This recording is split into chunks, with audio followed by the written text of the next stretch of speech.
Hey, what's up fam, it's Blkhippiee coming at you guys with a new video. Alright, so today we're gonna check out my Central American boa, or my Central American jungle boa constrictor Imperator, Bowie. I feel it's a mouthful to say. But yeah, so we're gonna check out my boa.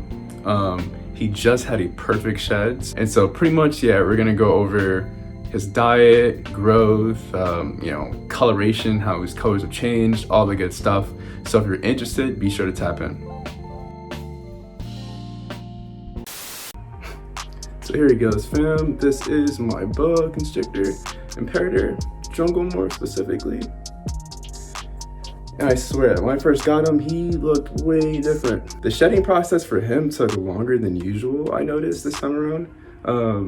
My other boa, Kiki, finished before he did, if that makes any sense. Like, he started shedding, so my point is it took him about 2.5 weeks roughly to shed fully, like 2 weeks, 2.5 weeks roughly. And so yeah, he looks really good. So yeah. So he did have a perfect shed, and I think that has a lot to do with the substrate mix that I use. I think the substrate mix that I use is what pretty much gives all my snakes perfect sheds. They never have stuck shed. When I first started my snake collection, I was kind of messing up in the sense that I was, I kept on, using kind of the wrong substrate, and then they would have a little stuck shed sometimes, I noticed, but that doesn't happen anymore now that I, use the mix that I use. So yeah, the shedding process is really well, went fine, perfect. No issues. I don't really have issues with any of my snakes, to be quite honest with you guys. So how he's looking today, let's see, anything like different. Yeah, I would say the blacks on him definitely look thicker. So what I mean by that is, like, if you look here, like the bands on his side, like those definitely have gotten blacker. Also the speckling on him is a lot darker. Sometimes I've noticed, like, when they're digesting a little bit, or if they've been in the cold, or if they haven't been on the heat side for too long, they sometimes get a little bit of that red color. Like in the head, you'll see, in the head, it's like a little bit of that red color. You'll see that a little bit sometimes. And on the body, well, you always see it on the body, but when you're on the body is the sides, really.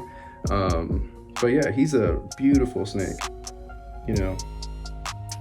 Man, the colors, oh man, his tail, at first his tail was a little bit more of a red.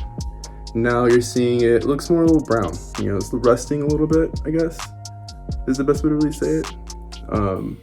So it looks a little bit more brown, rusty, like a reddish brown rust kind of look. So yeah, I mean, that's the real big things I've noticed with him, really. He looks thicker for sure. So right now I've just been feeding him adult large mice, and I feed them, I would say I feed all my boa constrictors, I feed them all like once every 10 days or so like 7 to 10 days, usually not 7, I would say more than that 10.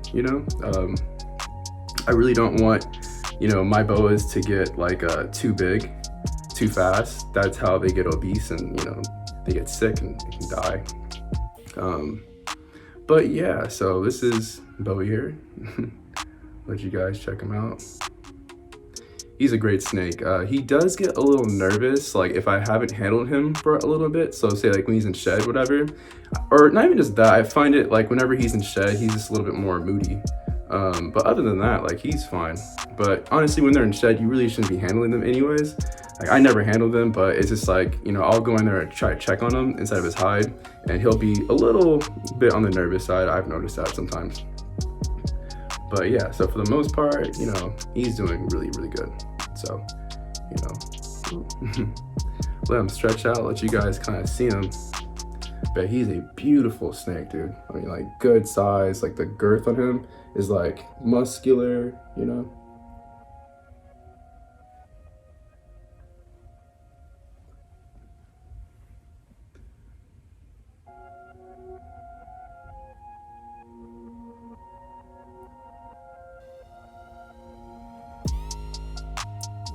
So size-wise, I would say, how long is he? I would say Bowie, I mean, he's still a baby, technically. I mean, he's not even an adult yet, really. Getting there, almost a year old. He's almost a year old. But I would say he's about, like, lengthwise, I would say he's about, it's like a foot, 2 feet, like a little under 2.5 feet. So Kiki is longer than him right now, technically. My albino is longer than him. But yeah, so he's getting up there though. And last but not least, I guess the last topic I was going to talk about was breeding, and I think in the future, I've had a lot of people ask me, there's some, different groups, that I follow, even on YouTube, they'll ask like, hey, like, do you plan on breeding in your snakes in the future? And I don't know, like, I go through my moments, like, sometimes I'm thinking about it, like, man, it'd be so cool, and other times I'm like, do I want to do that? And so I think in the future, it's a good chance I could, I had to be honest with you guys. It's going to take them another like 2-3 years anyways to even reach the breeding age, or to reach that, a point where they can be bred. So, we got a long time, we got some time. But yeah, I don't know. What do you guys think? Should I do it? Should I breed my snakes in the future? Like, what if I bred, Bowie here with Kiki, my albino coral? I wonder what they would create. I mean, that'd be pretty cool. A jungle mixed with an albino coral, like that'd be pretty awesome. So we probably get some jungle albinos, right? But yeah, so here is my boy Bowie.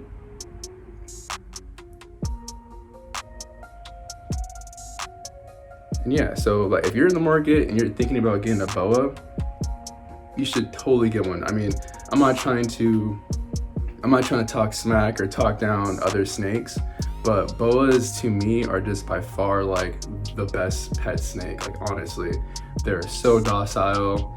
They reach a really cool size. They eat like all the time, so you have to worry about eating problems. So you don't have to worry about like them not eating.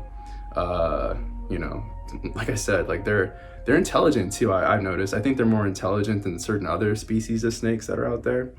But yeah, dude, like if you're thinking about getting a boa, dude, you should totally get one.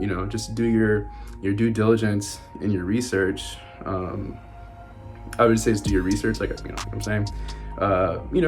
Just do your research and make sure you have the time, to really kind of put into them, because at the end of the day, these are animals, and you gotta kind of tame them. So if you just leave them in a room in a tank and you never take them out and handle them, well, obviously you could have a little bit of a grumpy snake, right? And that's not all the time. Like sometimes people, some snakes are just super docile no matter what. That's just their vibe. So you do have that as well. But anyways, there's nothing to be afraid of. These guys are really cool snakes, and yeah, highly recommend them. All right, fam, so that does it. Thanks for hanging out. Thanks for watching. And if you haven't already, make sure you subscribe. Gotta subscribe. So, get more content, get to see my snake collection grow, get to grow with us. So yeah, all good stuff. And yeah, like I said, until next time, fam, be safe, have fun. We out. Peace.